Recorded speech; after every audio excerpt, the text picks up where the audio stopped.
ओंकारं बिंदु संयुक्तं नित्यं ध्यायन्ति योगिनः कामदं मोक्षदं चैव ओंकाराय नमो नमः। अविरल शब्द घनौघा प्रक्षालित सकल भूतलमल कलंका मुनिभिरुपासित तीर्था सरस्वती हरतु नो दुरितान्। अज्ञानतिमिरान्धस्य ज्ञानाञ्जनशलाकया चक्षुरुन्मीलितं येन तस्मै श्री गुरवे नमः। சான்றோர்களே சான்றோர்களே இந்த மோட்ச மார்க்க பிரகாசகம் என்னும் இந்த நூல் ஆச்சாரிய கல்பர் என்று போற்றக்கூடிய பண்டிதர் தோடர்மல் அவர்களால் இயற்றப்பட்ட நூலாகும். இன்றிலிருந்து சுமார் 250-300 ஆண்டுகளுக்கு முன்பு இயற்றப்பட்ட நூல்.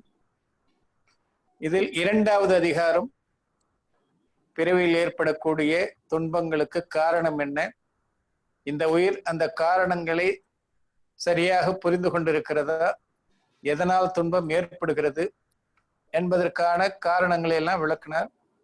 அனாதி காலமாக இந்த உயிருக்கு வினை காரணமாக துன்பம் ஏற்பட்டு கொண்டிருக்கிறது. அந்த வினைக்கட்டின் காரணமாகத்தான் பல்வேறு இன்னல்களை சந்தித்துக் கொண்டிருக்கிறது. அனாதி காலமாக வினையோடு சேர்ந்திருந்தாலும் வினை வேறு உயிர் வேறாகத்தான் இருக்கின்றன. இந்த வினை எப்படியெல்லாம் உயிருக்கு இன்ப துன்பத்திற்கு காரணம், அந்த வினையினுடைய வகைகள் எவை எவை, இவற்றையெல்லாம் விளக்கி கூறியவர். அந்த ஒவ்வொரு வினையின் காரணமாக இந்த உயிருக்கு எப்படியெல்லாம் நிலைகள் ஏற்படுகின்றன என்பதையெல்லாம் சொல்லி கொண்டு வந்தார். அந்த வகையில் ஞானாவரணியும் தர்சனாவரணியும் அந்த 2 வினைகளின் காரணமாக இந்த உயிருக்கு ஏற்படக்கூடிய நிலைகள், அறியும் தன்மை, பார்க்கும் தன்மை எந்த அளவுக்கு இருக்கிறது. அந்த ஞானாவரணிய வினையினால் மத்தி ஞானம், ஸ்ருத ஞானம், அவதி ஞானம், மனப்பிரிய ஞானம் என்று சொல்லக்கூடிய அறிவுகள் அந்த ஞானாவரணிய வினை க்ஷயோபசமத்தால் ஏற்படுகின்றன. இந்த மத்தி ஞானத்தால் எந்த அளவுக்கு நம்மால் அறிய முடிகிறது, ஸ்ருத ஞானத்தால் எந்த அளவுக்கு அறிய முடிகிறது, அதுபோல அவதி மனப்பிரிய ஞானத்தின் தன்மை என்ன, அதனால் எந்த அளவுக்கு அறிவாற்றல் வெளிப்படுகிறது என்பதையெல்லாம் பார்த்தோம். அதன் பிறகு தர்சனாவரணிய வினையை பற்றி சொன்னார். தர்சனாவரணிய வினையில் சக்ஷு தரிசனம், அச்சக்ஷு தரிசனம், இந்த தரிசனம் கூட உபயோகம் சேர்ந்திருக்கும் பொழுது எந்த அளவுக்கு நாம் பொருட்களை பார்க்கின்றோம், எந்த அளவுக்கு அறிகின்றோம், இதில் எந்த அளவுக்கு இடையூறுகள் தடைகள் ஏற்படுகின்றன, புலன் வாயிலாகவும் மனம் வாயிலாகவும் புறப்பொருட்கள் வாயிலாகவும் இப்படியெல்லாம் பல்வேறு விதங்களிலும் தடைகள் இடையூறுகள் ஏற்படுகின்றன. எந்த அளவுக்கு க்ஷயோபசமாக வினையின் க்ஷயோபசம் காரணமாக ஆற்றல் வெளிப்பட்டிருக்கிறதோ அந்த ஆற்றலை கூட நம்மால் முழுமையாக பயன்படுத்திக் கொள்ள முடியாத சூழ்நிலைக்கு தள்ளப்பட்டிருக்கிறோம் என்றெல்லாம் அதை பற்றி விவரமாக கூறினார். அதன் பிறகு மோகனிய வினை, மோகனிய வினையின் காரணமாக இந்த உயிர் எப்படிப்பட்ட நிலைகளை அடைந்துள்ளது, அதிலும் முதலாவதாக தரிசன மோகனிய வினை, அதன் காரணமாக உயிர்களுக்கு ஏற்படக்கூடிய நிலைகள் இன்னல்கள் என்ன என்ன என்பதையெல்லாம் நேற்றைய வகுப்பில் பார்த்தோம். இன்று சாரித்திர மோகனிய வினை உதயத்தால் இந்த உயிருக்கு ஏற்படக்கூடிய நிலைகள் என்ன என்பதை இப்பொழுது பார்க்கலாம்.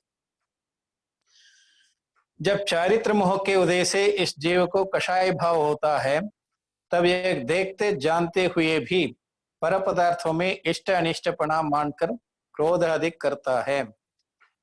இந்த சாரித்திர மோகனிய வினை உதயம் ஏற்படும் பொழுது இந்த உயிருக்கு கோபம், மானம், மாயை, உலோபம் முதலான கஷாயங்கள் ஏற்படுகின்றன.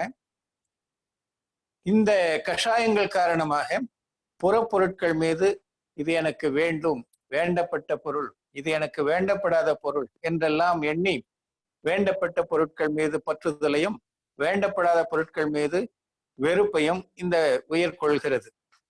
வஹாம் क्रोध का उदय होने पर पदार्थों में अनिष्टपना मानकर उनका बुरा चाहता है. நமக்கு கோபம் வருகிறது, எந்த பொருள் மீதோ அல்லது எந்த நபர் மீதோ கோபம் வருகிறதோ அந்த பொருளையோ அல்லது அந்த நபரையோ நாம் வெறுக்கின்றோம். அந்த பொருளுக்கோ அல்லது அந்த நபருக்கோ தீமை நேர வேண்டும் என்று நாம் முயற்சி செய்கின்றோம்.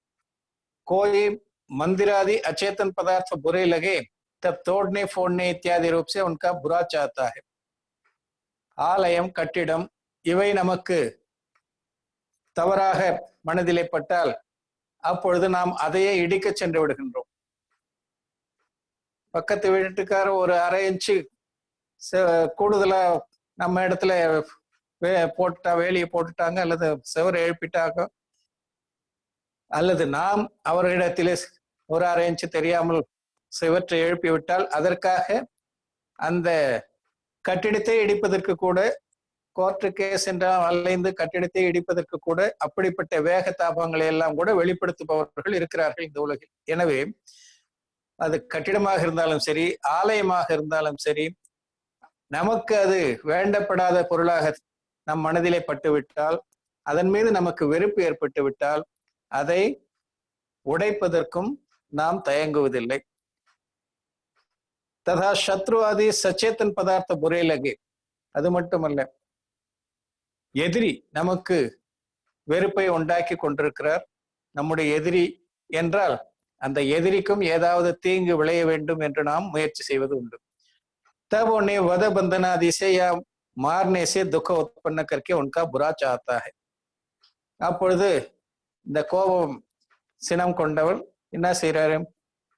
எதிரி நம்மை விட ஆற்றல் குறைந்தவராக, பலம் குன்றியவராக இருந்தால் அவரை போட்டு கட்டி உதைத்து அல்லது அடித்து துன்புறுத்தி என்னென்ன துன்பம் கொடுக்க முடியுமோ அவ்வளவும் செய்யறோம். இப்படி எதிரியை வீழ்த்த நினைக்கின்றோம். तथा आप स्वयं अथवा अन्य सचेतन अचेतन पदार्थ किसी प्रकार परिणमित हुए. என்ன செய்யறோம்? இந்த உயிர் பொருளோ அல்லது உயிரற்ற ஜட பொருளோ எதுவாக இருந்தாலும் நாம ஒண்ணு நினைக்கிறோம், இப்படிதான் இது பரிணமிக்கணும், இப்படிதான் மாறணும் அப்படின்னு நினைக்கிறோம். ஆனா நம் விருப்பத்துக்கு ஏற்ப அது மாறவில்லை, அது வேற விதமாக செயல்படுகிறது. அப்படின்னா இப்ப நாம என்ன செய்யறோம்? அப்னேக்கோ வ பரிணமன் புரா லகா. அதனுடைய மாற்றம், அதனுடைய செயல்பாடு நமக்கு தவறாக தெரிந்தால், நமக்கு பிடிக்கவில்லை என்றால், தப் அந்யதா பரிணமித் கராக்கே உஸ் பரிணமன் கோ புரா சாத்தா ஹை. அப்பொழுது எந்த மாற்றம் நமக்கு பிடிக்கவில்லையோ அந்த மாற்றத்தை மாற்றுவதற்கு முயற்சி செய்கிறோம். அந்த மாற்றத்தை மாற்றி அந்த பொருளுக்கோ அல்லது அந்த நபருக்கோ தீமை விளைவிக்க எண்ணுகிறோம். இப்படி எல்லாமும் செய்யறோம். இப்ப இதை கொஞ்சம் உதாரணமா மூலமா பார்க்கலாம். இப்போ முதல்ல சொன்னது சரியா போச்சு. எந்த மீது வெறுப்பு இருக்கிறதோ அல்லது எது நமக்கு தீமை விளைவிக்கிறதோ அப்படிப்பட்ட பொருளை, அது கட்டிடமாக இருந்தால் அதை இடிக்கணும்னு நினைக்கிறோம், அல்லது மனிதனாக இருந்தால் அந்த மனிதனை கட்டி போட்டு வதைக்கணும், பலவிதமான துன்பங்களை தரணும்னு நினைக்கிறோம். அது புரியுது. ஆனா ஒரு சேத்தன பொருளோ அல்லது அச்சேத்தன பொருளோ, உயிருள்ள பொருளோ அது உயிரற்ற பொருளோ, ஏதோ ஒரு பொருள் அது வேற மாதிரி நாம விரும்புவது போல பரிணமிக்காமல் வேறு மாதிரி நமக்கு வெறுப்பை உண்டாக்கும்படியாக அது பரிணமிக்கிறது என்றால், அப்படிப்பட்ட பரிணாமத்தை அல்லது மாற்றத்தை நாம் அவ்வாறு பரிணமிக்காமல் தடை செய்து அந்த மாற்றத்தை நமக்கேற்பவோ அல்லது அதுக்கு துன்பம் வரும்படியாகவோ மாற்றி அமைக்கிறோம். அதுக்கு உதாரணம் சொல்றேன். இப்போ நாம வழியில நடந்து போய்கிட்டே இருக்கிறோம். வழியில முள்ளு நம்ம காலில் தைக்குது. அந்த முள் மீது நமக்கு கோபம் வருது. உனக்கு எவ்வளவு திமிரு இருக்கும், என் காலில் ஏறியே அப்படின்னு சொல்லி அந்த முள்ளை பிடுங்கி அதை உடைச்சு போடுறதோ அல்லது எரிச்சு போடுறதோ, தூரத்துல கொண்டு போய் போடுறதோ, இப்படி எல்லாம் செய்யறோம். வழியை விட்டு தூரத்துல போறது பரவாயில்ல, ஆனா அந்த முள் மேல இருக்கக்கூடிய வேகத்தால தாபத்தால நாம அந்த முள்ளையே கொளுத்தி போடுறதோ அல்லது வேற விதமாக வதைக்கிறதோ, அந்த முள் செடியை வேரோட பிடுங்கி வெந்நீரை ஊத்துறாரு ஒருத்தர், வரலாற்றுல கூட அதெல்லாம் வருது. ஆக இப்படியெல்லாம் அதற்கு துன்பம், அந்த செடிக்கு துன்பம் தரணும் என்ற எண்ணம், அல்லது கல் இடித்து விட்டால் அந்த கல்லை நொறுக்கி போடுதல், இப்படிப்பட்ட எண்ணம். அல்லது ஒரு பாம்பு வருது, அதுவும் பாட்டுக்கு அது வழியில வருது, நீ நான் வர வழியில வந்திய, என் கால என்னை கடிக்க வரையா அப்படின்னு சொல்லி அந்த பாம்பையை அடித்து போடுவது, இப்படி அதற்கு இன்னலை உருவாக்குவது, அதனுடைய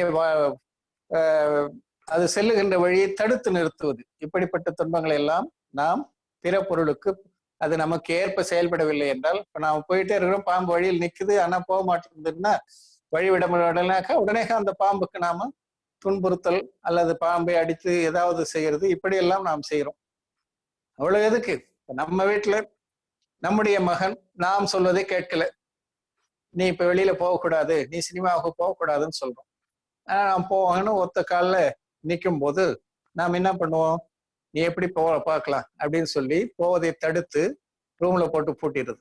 இப்படி நாம் விரும்பும்படியாக ஒரு செயல் நடைபெறவில்லை என்றால் அந்த செயலை செயல்பட விடாமல் தடுத்து, மகனை சினிமாவுக்கு போக விடாமல் தடுத்துட்டோம் இல்லையா? அது ஏதோ இதெல்லாம் உதாரணத்துக்காக சொல்றோம். ஆக இப்படி அந்த செயலுக்கு தீங்கை விளைவிப்பது, ஆக அதற்கு தடை செய்வது, அதற்கு வேறு விதமான இன்னல்களை கொடுப்பது, இப்படியெல்லாம் கோபப்படுபவன் செய்கின்ற செயலாகும். இப்படியே நிறைய உதாரணங்கள் நம்ம வாழ்க்கையில எண்ணிக்கிட்டே போகலாம், சிந்தித்து கொண்டே போகலாம். எவ்வளவோ அப்படி நடக்குது. யாரெல்லாம் நாம் விருப்பப்படி செயல்படவில்லை அவர்களுக்கெல்லாம் எப்படியெல்லாம் நாம வேகப்பட்டு தாபப்பட்டு அவர்கள் மீது எவ்வளவெல்லாம் இன்னல்கள் அல்லது துன்பங்களை தருவது. நாம இல்லை, கோபப்படுறவங்க, மிகுந்த கோபத்துக்குள்ளாகின்ற நபர்கள் அப்படியெல்லாம் நடந்து கொள்கிறார்கள் என்பது புரிந்து கொள்வதற்காக இதெல்லாம் சொல்றோம். इस प्रकार क्रोध से बुरा चाहने की इच्छा तो हो, बुरा होना भवितव्य अधीन है. இப்படி கோபப்பட்டு மற்றவர்களுக்கு நாம் துன்பத்தை தரணும்னு நினைக்கிறோம். நம்முடைய விருப்பம் தான் அப்படி ஏற்படுமே தவிர, ஆனா எதிராளி துன்பப்படுவதோ அல்லது அவருக்கு தீங்கு நேரிடுவதோ அவருடைய புண்ணிய பாபத்திற்கு ஏற்பதான் அமையுமே தவிர, நாம எவ்வளவுதான் பண்ணாலும் எவ்வளவுதான் அவர்களுக்கு கெடுதல் செய்யணும்னு நினைச்சாலும் அவருக்கு காலம் நல்லா இருந்து நல்ல காலமா இருந்தா அவருக்கு எந்த வித தீமையும் ஏற்படாது. நாம ஒரு இடத்துல பணம் வாங்கி காசு வாங்கி திருப்பி கொடுக்கல அப்படின்னாக்கா, இவர் நம்ம கிட்ட காசு வாங்கிக்கணும் திருப்பி கொடுக்கலையே, இவர் ஏதாவது ஒரு வழி பண்ணணும் அப்படின்னு சொல்லிட்டு நாம எதேதோ பண்ணுவோம். அல்லது நம்ம வீட்டுல குடியிருக்கார், காலி பண்ணணும் அப்படின்னு நினைக்கிறோம். காலி பண்ணல மாட்டேன்னு சொன்னாக்கா அதுக்கு எத்தனையோ முறைகளை எல்லாம் நாம கையாளுறோம். இருந்தாலும் அவருக்கு புண்ணியோதயம் இருந்தா கோர்ட்டு தீர்ப்பாகட்டும் எதுவாக இருக்கட்டும் அவருக்கு சாதகமா முடிஞ்சிடுது. இப்படியும் நிகழ்றது நாம பார்க்கிறோம். ஆக நாம் விரும்புவதுதான் அங்க நடக்க வேண்டும் என்ற கட்டாயம் கிடையாது. நாம் விரும்பும்படியான மாற்றங்கள் செயல்கள் நடைபெற வேண்டும் என்ற அவசியம் கிடையாது. நாம் யாருக்கு துன்பம் தர வேண்டும் என்று எண்ணுகின்றோமோ அவருக்கு நல்வினை உதயம் இருந்தால் நம்முடைய எண்ணம் ஈரேடாது. அதே போல நாம் மற்றவருக்கு நல்லது செய்ய வேண்டும் என்று எண்ணினாலும் அப்பொழுதும் அவருக்கு தீவினை உதயம் இருந்தால் அதுவும் ஈடேறாது. இதுதான் நிலை. ஆகையினால இந்த கோபப்படுபவர்கள் வீணாக தனக்குள்ளே கோபப்பட்டு வேகப்பட்டு தாபப்பட்டு நான் அதை பண்ணிடுறேன் இல்லைன்னா இப்படி பண்ணிடுறேன் அப்படி பண்ணிடுறேன் பேசுறதுதான் முடியுமே தவிர அதை செயல்படுத்துவது என்பது, புறப்பொருள் மீது தன்னுடைய எண்ணத்தை விருப்பத்தை திணிப்பது என்பது, தன்னுடைய கோபத்திற்கு காரணமாக புறப்பொருட்கள் துன்பத்தை தருவது என்பது புறப்பொருட்களினுடைய இன்ப துன்பம் அல்லது வினைகளுக்கு ஏற்ப அமையுமே தவிர வேறு எந்த காரணத்தாலும் அமையாது. ஆகையினால அது அந்தந்த உயிர்களுக்கு ஏற்பதான் அமையும். நம்மால் எதையும் எந்த உயிருக்கும் எந்த விதமான கெடுதலையும் செய்ய முடியாது கோபம் வந்துடுதுன்னு சொல்லி. तथा मान का उदय होने पर पदार्थ में अनिष्टपना मानकर उसे नीचा करना चाहता है. அதே போல மான கஷாயம் வருது, ஆணவம், நான் தான் பெரியவென்ற ஒரு எண்ணம். அப்படிப்பட்ட எண்ணம் வரும்பொழுது மற்றவர்களை அழிக்கணும்ன்ற எண்ணம் அப்போ வராது. ஆனால் மற்றவர்களை தன்னை காட்டிலும் கொஞ்சம் கீழே, தான் தான் பெரியவன், நீங்கள்லாம் என்னை விட கம்மி தான் அப்படின்ற மாதிரி மற்றவர்களை தன்னை காட்டிலும் சற்று குறைவாக ட்ரீட்மெண்ட் பண்ணது. ஆக குறைவாக கருதி அவர்களை அடக்கணும் அப்படின்னு நினைக்கிறது. ஸ்வயம் ஊஞ்சா ஹோனா சாத்தாக, தான் பெரியவனாக இருக்கணும் அப்படின்னு நினைக்கிறான். மல் धूल आदि अचेतन पदार्थों में घृणा तथा निरादर आदि से उनकी हीनता अपनी उच्चता चाहता है. அதே போல இங்கேயும் சேத்தன பொருள் அச்சேத்தன பொருள் ரெண்டு மேலேயுமே அவனுக்கு அப்படிப்பட்ட ஒரு உணர்வு, வெறுப்பு உணர்வு ஏற்படுது. அழுக்கு, தூசு, இப்படிப்பட்ட உயிரற்ற பொருட்கள், அந்த உயிரற்ற பொருட்களை பார்த்து இவனுக்கு அருவருப்பு ஏற்படுகிறது. அதே அல்லது தூசு படிந்த அல்லது அழுக்குடைய ஒரு ஆளை கண்டாலும் நபரை கண்டாலும் அருவருப்பு ஏற்படும். அவர்களை மதிக்கிறது இல்லை. குப்பை இருக்கிற இடத்த பார்க்கவே பிடிக்கிறது இல்லை. இப்படி எல்லாம்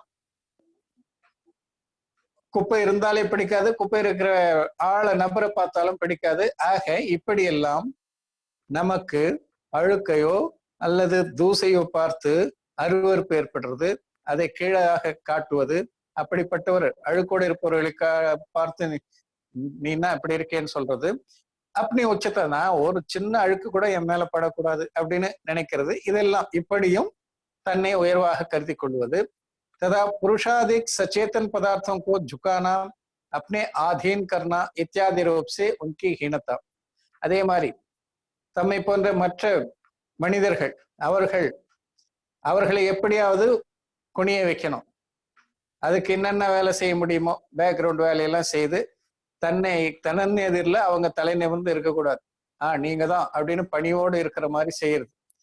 அப்படிலாம் செய்து ஏதோ ஒரு காரணத்தினால பணத்தாலேயோ அதிகாரத்தாலேயோ மற்றவர்களை குனிய வைத்து தன் கண்ட்ரோல்ல கொண்டு வர்றது. இத்தியாதி ரூப்ஸே உன்கி ஹீனத்தா, இப்படி எல்லாம் அவர்களை தனக்கு கீழ்ப்படிய வைத்தல். அப்படி உச்சத்தா சாத்தாக, அப்படி பெரியோர்களையோ அல்லது சிறியோர்களையோ அல்லது யாரையோ நினைக்கிறாங்களோ, யாரையெல்லாம் நினைக்கிறாங்களோ அப்படி மற்றவர்களை கீழ்ப்படுத்தி தன்னை உயர்வாக கருதி கொள்வதற்கான செயல்களை எல்லாம் செய்யறதுக்கு பேரு மான கஷாயம். तथा स्वयं लोक में जैसे उच्च दिखे वैसे श्रृंगार आदि करना तथा धन खर्च करना इत्यादि रूप से औरों को हीन दिखाकर स्वयं उच्च होना चाहता है. சரி, மற்றவர்களை பணிய வைக்கிறது அது ஒரு பக்கம். இன்னொரு பக்கம் நான் பெரியவன், நான் வசதியானவன் என்றெல்லாம் கருதி நல்ல அழகா மேக்கப்லாம் பண்ணிட்டு அதே நேரத்துல மற்றவர்களை தன்னை விட கீழே காட்டணுன்ற எண்ணத்துல அவங்க எவ்வளவு தானம் கொடுத்தாங்க, 5000, நான் 10,000 கொடுக்கும்பேன். இப்படி எல்லாம் கூட பணத்தை செலவு செய்து எப்படியாவது மற்றவர்களை விட நான் உயர்ந்தவனாக இருக்கணும்னு சொல்லி காட்டிக்கிறதுக்கு இதெல்லாம் மான கஷாயத்தின் காரணமாக வருவதாகும். तथा अन्य कोई अपने से उच्च कार्य करे उसे किसी उपाय से नीचा दिखाता है. ஒருவேளை உண்மையிலேயே மற்றவர் நம்மை காட்டிலும் நல்ல வேலையை செய்கிறார், உயர்வான வேலையை செய்கிறார், ரொம்ப அவர் செய்யக்கூடிய செயல்கள் பாராட்டத்தக்க செயல்களாக இருந்தாலும் கூட அதிலும் ஏதாவது ஒரு குற்றம் குறையை கண்டுபிடித்து என்ன பெருசா செய்துட்டார் அப்படின்னு சொல்லி அவர்களை மட்டம் தட்டுறது. இப்படிப்பட்ட செயல்களையும் மான கஷாயத்தின் உதயத்தால் இந்த உயிர் செய்கிறது. அவர் ஸ்வயம் நீச்சா காரியக்கரைய உசே உச்ச திகாத்தாக, தான் அது போன்ற ஒரு கீழ்த்தரமான செயலை செய்து விட்டாலும் அந்த கீழ்த்தரமான செயலுக்கும் என்ன செய்யறது, இது எதுக்காக செய்தேன் தெரியுமா அப்படின்னு சொல்லி அதற்கும் ஒரு காரணத்தை சொல்லி, நான் செய்த செயல் சரிதான், நான் செய்த செயல் மாதிரி யாரும் செய்ய முடியாது, நான் அந்த நேரத்துல இப்படி செய்யாத இருந்திருந்தாக்க வேற மாதிரி போயிருக்கும்.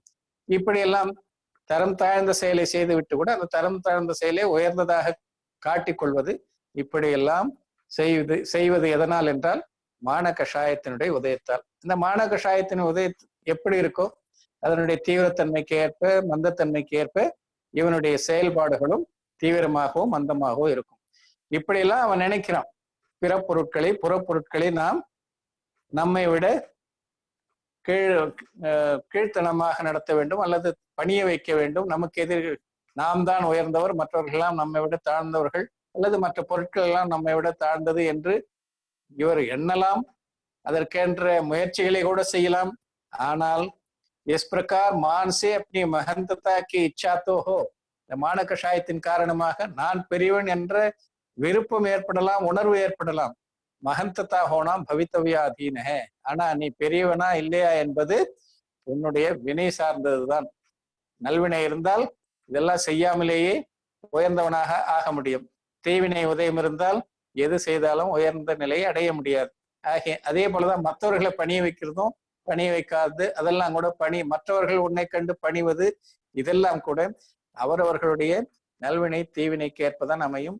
ஆக நாம் செய்வதாலோ விரும்புவதாலோ எதுவும் நகர்ந்து விடுவது இல்லை என்பதை சொல்றார்.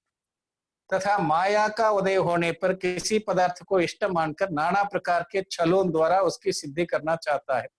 மாயா கஷாய உதயத்தில் இருக்கும்பொழுது நாம் விரும்பிய பொருளை, தான் விரும்பிய பொருள் எதுவாக இருந்தாலும் அதை எப்படியாவது ஒரு விதத்துல சூதுவாது சூழ்ச்சி செய்து அதை எப்படியும் நாம அடைஞ்சே தீரணும், எப்பாடுபட்டாவது அடையணும் அப்படின்ற எண்ணம் மாயா கஷாய உதயத்தில் வரும்போது ஏற்படுகிறது. रत्न स्वर्णाधिक अचेतन पदार्थों की तथा स्त्री दासी दास आदि सचेतन पदार्थों की सिद्धि के अर्थ अनेक छल करता है.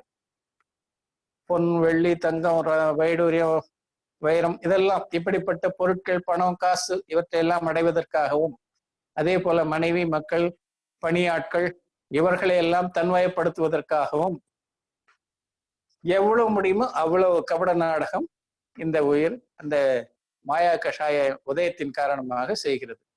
ठगने के अर्थ अपनी अनेक अवस्थाएं करता है. மற்றவர்களை ஏமாற்ற வேண்டும் என்பதற்காக பல்வேறு விதமான உபாயங்களை செய்கிறார் இந்த உயிர் செய்கிறது. ஆனால் என்ன ஆகுது? अन्य अचेतन सचेतन पदार्थों की अवस्था बदलता है. அது மட்டுமல்ல, மற்ற புறப்பொருட்களுடைய நிலைகளை எல்லாம் கூட மாற்றுவதற்கு முயற்சி செய்கிறது இந்த உயிர். தனக்கேற்ப இதெல்லாம் இருக்கணும்ன்றதுக்காக அப்படிப்பட்ட சூழ்ச்சியாலையும் கபடத்தாலையும் பிற பொருட்களுடைய நிலைகளையும் மாற்றுவதற்கு விருப்பப்படுகிறது. இத்தியாதி ரூப் छल से अपना अभिप्राय सिद्ध करना चाहता है. இப்படி பல்வேறு விதங்களில் கபடம் அல்லது சூழ்ச்சியால் தன்னுடைய தான் நினைத்ததை சாதிக்கணும் அப்படின்ற எண்ணத்தோடு இந்த உயிர் செயல்படுகிறது. இஸ் பிரகார் माया से इष्ट सिद्धि के अर्थ छल तो करे परंतु इष्ट सिद्धि होना भवितव्याधीन है. இவ்வாறு இந்த மாயா கஷாயத்தின் காரணமாக விரும்பிய பொருளை நான் அடைய வேண்டும் என்பதற்காக எவ்வளவுதான் சூழ்ச்சி செய்தாலும் உண்மையில் அந்த விரும்பிய பொருள் அடைவது கிடைப்பது என்பது வினையினுடைய பயனால் விளையும். வினை நல்வினை பயன் இருந்தால் நமக்கு கிடைக்கும், தீவினை உதயம் இருந்தால் கிடைக்காது. எவ்வளவுதான் சூழ்ச்சி பண்ணாலும் அந்த தீவினை உதயம் இருக்கும்போது கிடைக்காது, நல்வினை உதயம் இருந்தால் இது செய்யாமலேயே சூழ்ச்சி கபடம் எல்லாம் செய்யாமலேயே கிடைக்கும். ஆக உண்மையில் கிடைப்பது கிடைக்காது வினையை பொறுத்தே அமையும். तथा लोभ का उदय होने पर पदार्थों को इष्ट मानकर उनकी प्राप्ति चाहता है. லோப கஷாய உதயத்தில் இருக்கு. அப்படி இருக்கும் பொழுது பொருட்களை அடைய வேண்டும் என்ற ஒரே ஒரு வேகத்தால எவ்வளவோ செய்யறான். वस्त्राभरण धन धान्यादि अचेतन पदार्थों की तृष्णा होती है. லோப கஷாயத்தால தான் நிறைய துணிகள் வாங்கி எடுக்கணும், நிறைய காசு சேர்த்து வைக்கணும், உயிரற்ற பொருட்கள் உயிர் பொருட்கள் எல்லாவற்றையுமே நிறைய சேர்த்து வைக்கணும்.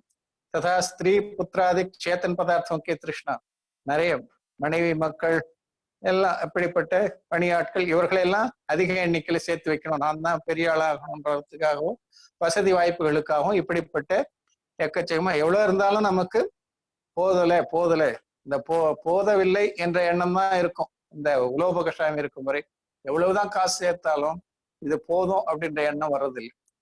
அது காசுக்கு மட்டுமல்ல மற்ற பொருட்களுக்கும் அப்படிதான். ஒரு வீடு வாங்கியாச்சு, சரி இன்னொரு வீடு, சரி இங்க சென்னையில இருக்கு வீடு, கிராமத்துல இல்லை அங்க ஒரு, வெளியில டெல்லி போறோம் பாம்பே போறோம்னா அங்கங்க ஒவ்வொரு வீடு. இப்படியெல்லாம் நம்முடைய எண்ணம் அதிகரித்து கொண்டே போறது உலோப கஷாயத்தினுடைய காரணமாகத்தான் அப்படின்னு சொல்றாரு. இப்படி सचेतन अचेतन पदार्थों की कोई परिणमन होना इष्ट मानकर उन्हें उस परिणमन रूप परिणमित करना चाहता है. அதுபோல தனக்கோ அல்லது மற்ற உயிரற்ற பொருட்களாகட்டும் எதற்காக இருக்கட்டும் அவையெல்லாம் தான் அடைய வேண்டும், தனக்கு கிடைக்க வேண்டும், அதையெல்லாம் சேர்த்து வைக்க வேண்டும் என்பதற்காக என்னென்ன செய்ய முடியுமோ அப்படிப்பட்ட செயல்களை எல்லாம் இந்த உயிர் செய்து கொண்டிருக்கிறது. இஸ் பிரகார் லோப சே இஷ்ட பிராப்திக்கு இச்சா தோ ஹோ. இப்படி லோப கஷாயத்தின் காரணமாக விரும்பப்பட்ட பொருள் கிடைக்கணும்ன்ற எண்ணம் மட்டும் இருக்கலாம், விருப்பம் இருக்கலாம், ஆனால் பரந்த இஷ்ட பிராப்தி ஹோனா பவித்தவைக்கு அதீன. ஆனால் விரும்பிய பொருள் கிடைப்பது என்பது நம்முடைய விருப்பத்தால் நடைபெறுவது அல்ல. சாத்தா வேதனை உதயம் இருந்தால் விருப்பப்பட்ட பொருள் கிடைக்கும், அசாத்தா உதயம் இருந்தால் எவ்வளவுதான் நாம முயற்சி பண்ணாலும் கிடைக்காது. ஆக இப்படி इस प्रकार क्रोधादिक उदय से आत्मा परिणमित होता है. இப்படி கோபம் மானம் மாயை உலோபம் ஆகிய 4 கஷாயங்கள் வடிவிலே இந்த உயிர் பல விதத்திலும் துன்பப்பட்டு கொண்டு பல விதமான விருப்பு வெறுப்பு உணர்வுகளை கொண்டு அதனால் எதுவும் இதற்கு சித்தியாக போவது கிடையாது, எந்தவித பயனும் இதை இந்த உயிர் அடைய போவது கிடையாது. இருந்தாலும் கஷாய உதயத்தின் காரணமாக இப்படிப்பட்ட தன்மைகளை இது அடைந்து நிற்கிறது.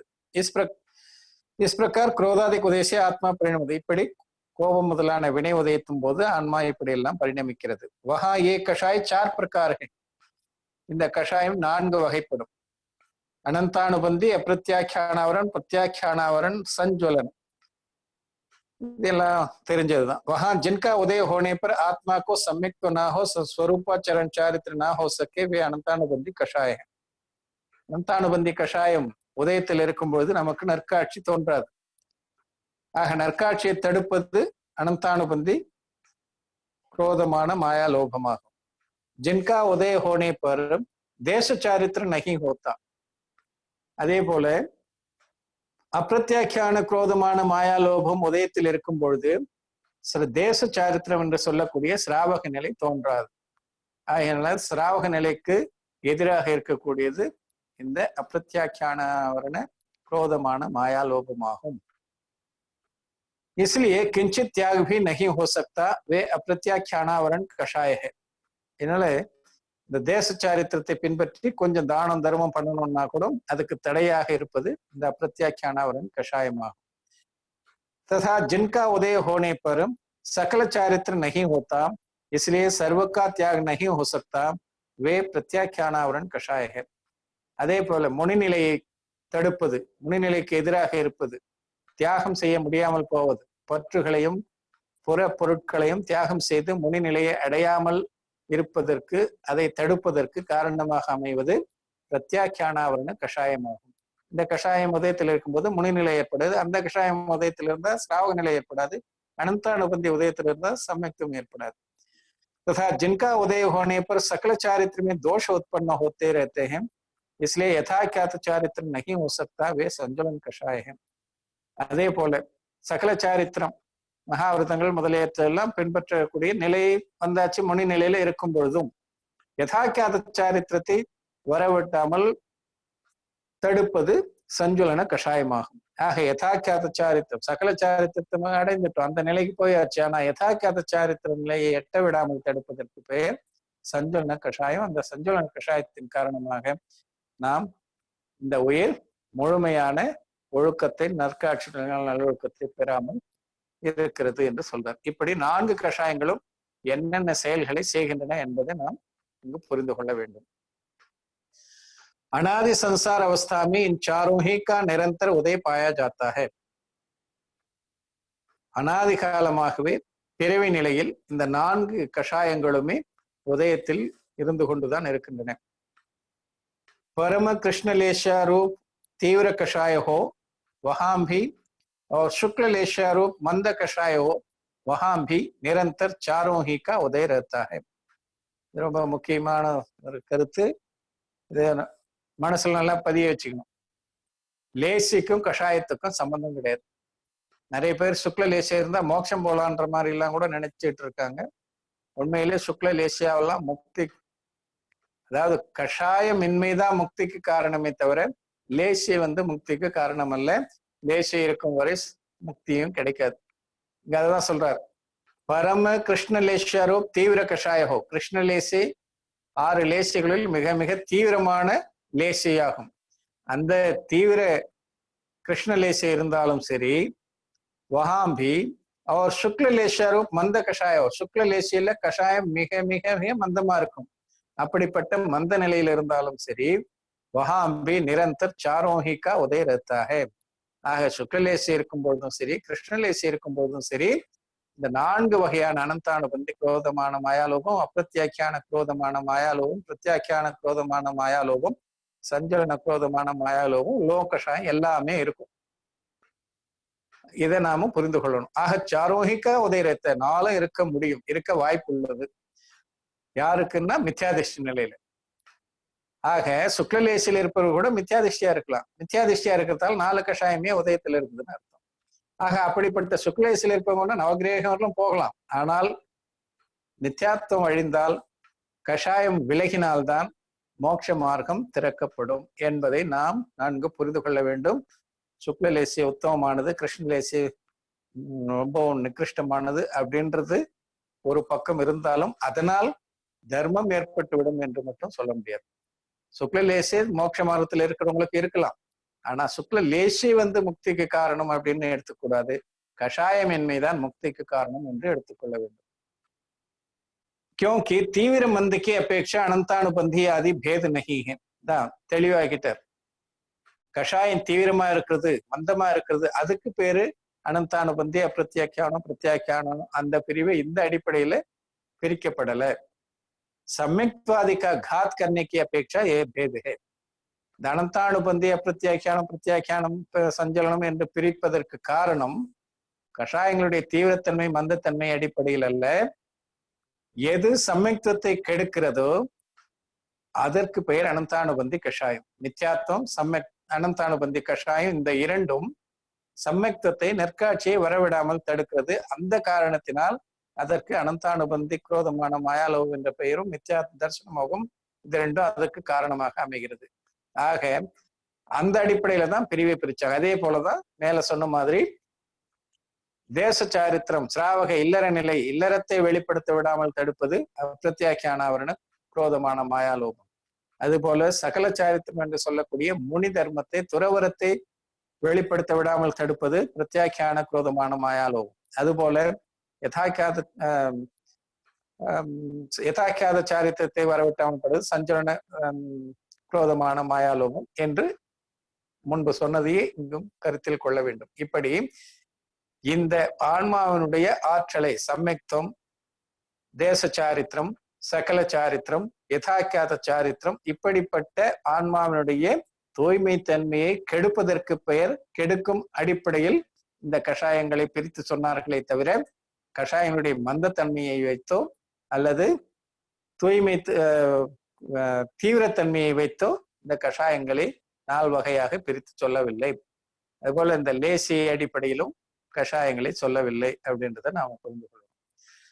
ஆக அனந்தானுபந்தி குரோதமான மாயாலோப கஷாயமுடைய மித்யாத்வ திருஷ்டி கூட அவர்கள் கூட கஷாயம் மந்தமா இருக்கலாம். ஏன்னா மித்யாத்வ நிலையில கூட முனியா இருந்து சொல்லுவாங்க தோலை உரிச்சு உப்பு தடவினா கூட கண்ணு செவக்காதுன்னு. அந்த அளவுக்கு கஷாயம் மந்தமா கூட இருக்கலாம். இருந்தாலும் அனந்தானுபந்தி குரோதமான மாயாலோபம் இருக்கு மித்யாத்வம் இருக்குதுன்னாக்கா அவரால் நல்ல நிலைக்கு போக முடியாது. அது போலதான் ஒவ்வொன்றத்தையும் நாம புரிந்து கொள்ளணும். ஆக இப்படி இந்த அடிப்படையில் கஷாயங்களை பிரித்திருக்கிறார்கள் என்பதை நாம் உணர்ந்து கொள்ள வேண்டும்.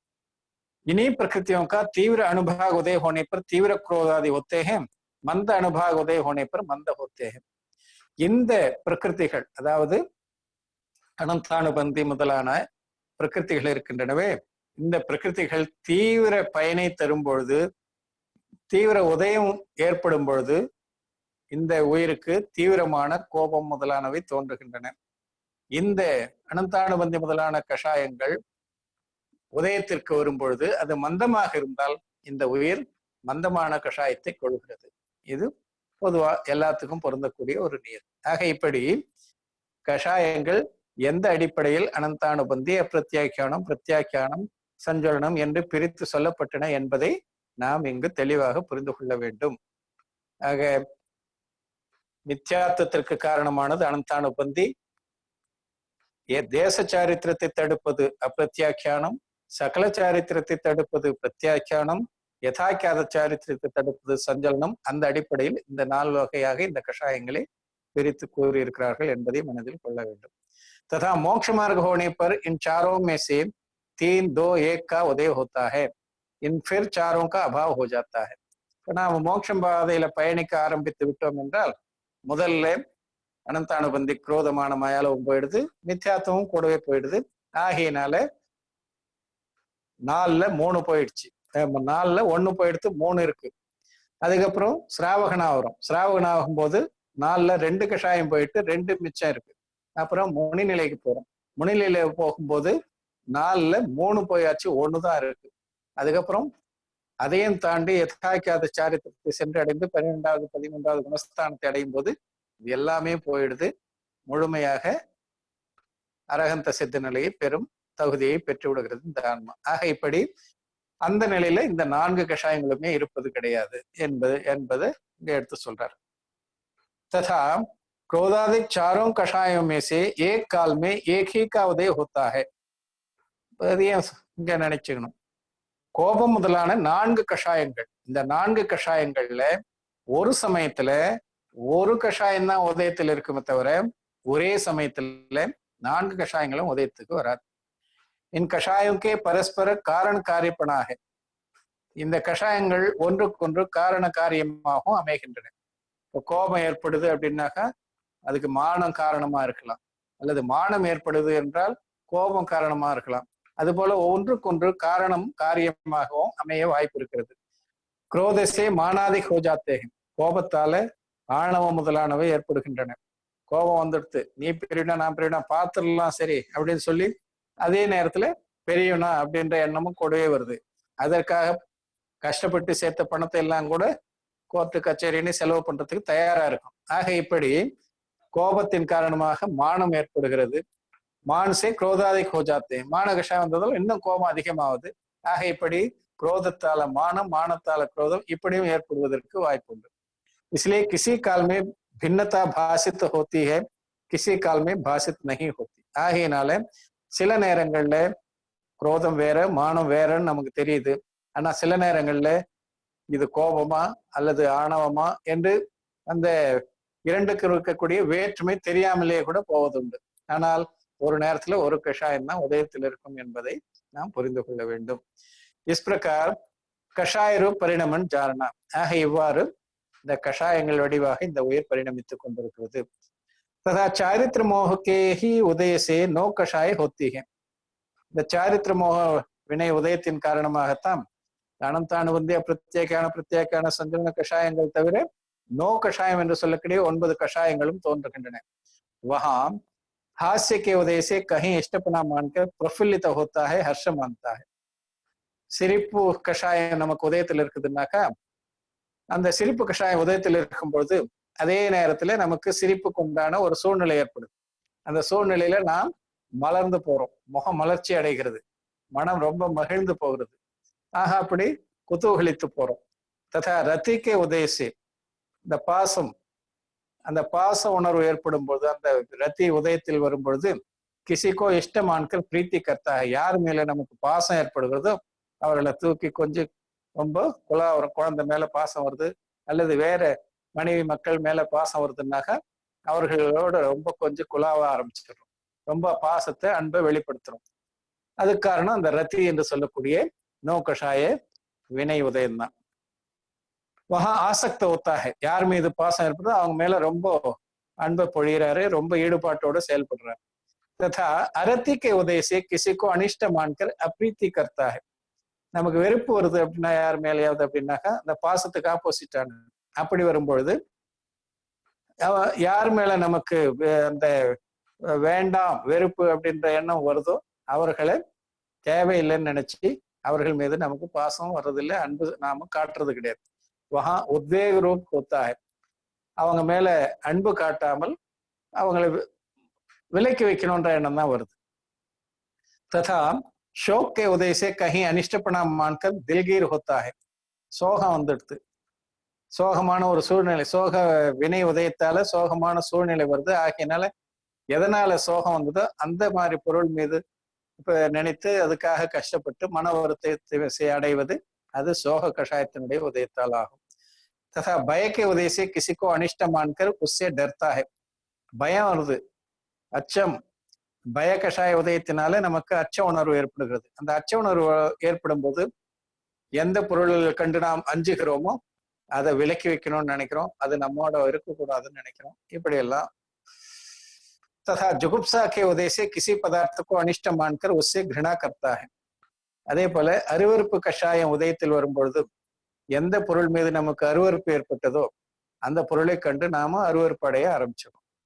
உஸ்கா வியோக் சாத்தா ஹை, எப்படியாவது அந்த அருவருக்கத்தக்க பொருள் நம்ம விட்டு விலகி போகணும். இப்போ பஸ்ல ட்ரெயின்ல பக்கத்துல உட்காந்துட்டு போறோம், பக்கத்துல உட்காந்துக்கிற பார்த்தாலே நமக்கு அருவருப்பா இருக்கு, வாந்தி வர மாதிரி இருக்குன்னாக்கா இந்த ஆள் எப்ப போவாரு, எங்க இறங்குவாரு, எப்ப போவாரு அப்படின்னு நினைக்க ஆரம்பிச்சிடும். இப்படி எல்லாம் அந்த கஷாய உதயத்தின் காரணமாக அப்படிப்பட்ட ஒரு சூழல் அமைகிறது. அந்த சூழலின் காரணமாக அந்த நபர் மீதோ அல்லது அந்த பொருள் மீதோ நாம் அருவருப்பு கொண்டு அதை விளக்கணும்னு முயற்சிக்கிறோம். இப்படி எல்லாம் நடக்குது. இல்ல நாம நடந்து போயிட்டே இருக்கணும், காக்கா எச்சமிட்டுடுது, அங்க நம்ம சுத்தம் பண்றதுக்கு தண்ணியே எதுவும் இல்லை, எப்ப நாம இதை போய் வீட்டை போய் சுத்தம் பண்ண போறோம். அது வரலும் நமக்கு அப்படியே அந்த உணர்வு, அருவருப்பு உணர்வு இருந்துகிட்டே இருக்கிறது. இதெல்லாம் ஆக அதை விளக்கணும் அப்படின்றதுல அந்த எண்ணத்தோடு நாம் செயல்படுறோம். இப்படி इस प्रकार ये हास्यादिक 6 जानने இவ்வாறு இந்த 6 நோக்கஷாயங்களை நோக்கஷாயங்கள் உதயத்தில் இருக்கும்போது இந்த உயிர் இப்படி எல்லாம் செயல்படுகிறதுன்னு சொன்னார். இந்த 6 இல்லாம இன்னொரு 3 இருக்கு. तथा वेदों के उदय से इसके काम परिणाम होते हैं. வேதம் அதாவது பால் உணர்வு என்று சொல்றோமே, ஆண்பால் பெண்பால் அலி, இந்த பால் உணர்வு இருப்பதன் காரணமாக அதற்கேற்ப இந்த உயிர் செயல்படுகிறது. वहां स्त्री वेद के उदय से पुरुष के साथ रमन करने की इच्छा होती है. ஸ்திரீ வேதம் உதயத்தில் இருந்தால் ஆணோடு நாம் உறவாட வேண்டும் என்ற எண்ணம் தோன்றுகிறது. புருஷ வேதிக்கு உதய से स्त्री के साथ रमन करने की इच्छा होती है. அதுபோல புருஷ வேதம் இருந்தால் பெண்ணோடு உடல் கொள்ள வேண்டும், உறவாட வேண்டும் என்ற எண்ணம், விருப்பம் ஏற்படுகிறது. तथा नपुंसक वेद के उदय से युगपत दोनों से रमन करने की इच्छा होती है. அதுபோல அலி உணர்வு ஏற்படும் பொழுது அந்த வினை கஷாயம் உதயத்தில் இருக்கும் பொழுது ஆண் பெண் இருபாலாரோடும் தொடர்பு வைத்துக் கொள்ள வேண்டும் என்ற எண்ணம், விருப்பம் ஏற்படுகிறது. இப்படி 3 விதமான வேதங்கள் பால் உணர்வுகளால் ஏற்படக்கூடிய ஆன்மாவினுடைய நிலைகளை சொல்றார். इस प्रकार ये तो 9 नौ कषाय है. இப்படி இந்த 9 நோ கஷாயம் என்று பெயர். ये क्रोधादि शरीके बलवान नहीं है. இது கோபம், மானம், மாயை, லோபம் போல ரொம்ப ஆற்றல் படைத்த கஷாயங்கள் கிடையாது. इसलिए इन्हें ईशित कषाय कहते हैं. ஆகையினாலதான் இதை நோ கஷாயம், நோ என்றால் குறைந்த என்று பொருள், இல்லாத அளவுக்கு இருக்கக்கூடிய கஷாயம். ஈஷித் கஷாயம் குறைந்த கஷாயம், குறைந்த ஆற்றல் படைத்த கஷாயம் சொல்றார். யஹா நோ சப்த ஈஷித் வாச்சக் ஜாரணா. இங்க நோ என்ற சொல் ஈஷித், அதாவது குறைந்த, குறைந்த ஆற்றல் உள்ளது என்பதாக தெரிந்து கொள்ள வேண்டும். நோன்னா இல்லைன்ற அர்த்தமும் இருக்கு. ஆக கஷாயம் மாதிரி இருந்தாலும் கஷாயம் மாதிரி இல்லைன்ற பொருள். इनका उदय उन क्रोधादिकों के साथ यथा संभव होता है. ஆக இந்த நோ கஷாயங்கள் 9 கூட கோபம் முதலானவை போல அதற்கேற்ப எந்த காலத்துல எது உதயத்துக்கு வேணுமோ அந்தந்த காலத்துல அது உதயத்துல வாழ்ந்து கொண்டிருக்கும் சொல்றார். इस प्रकार मोह के उदय से मिथ्यात्व और कषाय भाव होते हैं. இப்படி மோக வினை உதயத்தால மித்யாத்வம், கஷாயம் இவைகள் தோன்றுகின்றன. सो ये ही संसार के मूल कारण है. பிறவிக்கு முழு முதல் மூல காரணம் இந்த மோகனிய வினை என்பதை நாம் மனதில் கொள்ள வேண்டும். மோகனம்னா, மோகனிய வினைனா ரெண்டுமே, தரிசன மோகனியும் சாரித்திர மோகனியும் இரண்டுமே பிறவிக்கு மூல காரணமாகும். இனிஹி சே வர்த்தமான் கால்மே ஜீவ துக்கி ஹே.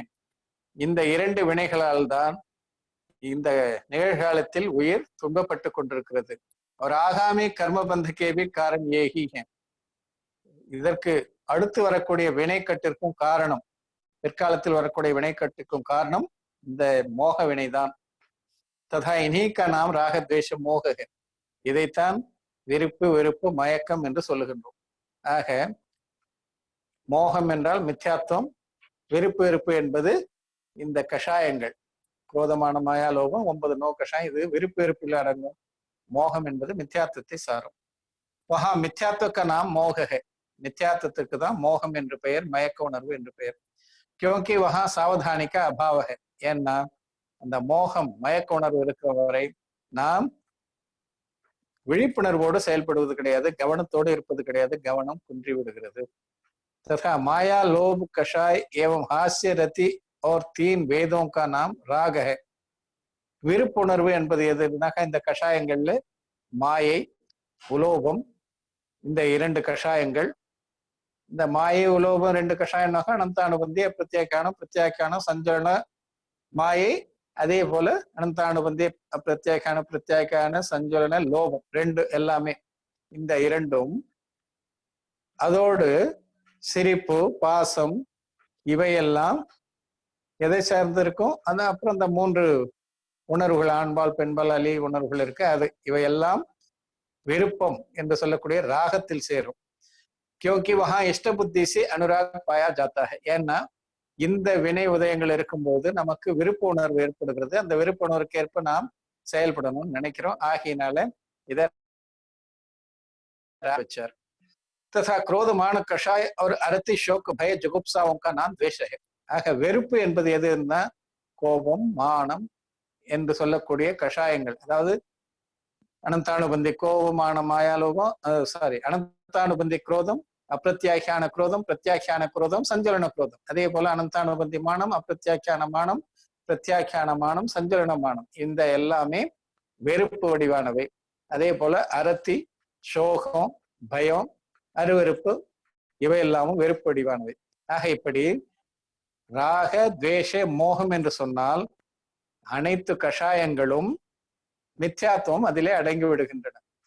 ஆக ராகத்வேஷ மோகம்தான் நமக்கு பிறவிக்கு காரணம், ராகத்வேஷ மோகம்தான் நமக்கு துன்பத்திற்கு காரணம் அப்படின்னு சொன்னா மித்யாத்துவம், கஷாயங்கள் அனைத்தும் நமக்கு துன்பத்திற்கு காரணம், பிறவிக்கு காரணம் என்று அறிந்து கொள்ள வேண்டும். ஆக இப்படி மித்யாத்துவம், கஷாயங்கள் இவையெல்லாம் மோகனிய வினையை சார்ந்தவை.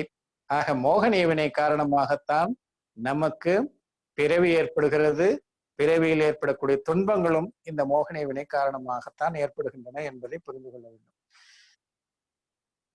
ததா சாமானியத்தா சபிகா நாம் மோகரே, பொதுவாக எல்லாத்தையும் மோகம் என்றும் சொல்லலாம். மயக்க உணர்வு என்ன, கியோங்கி இன்மே சர்வத்திர அசாவதானி பாய் ஜாத்திகள்.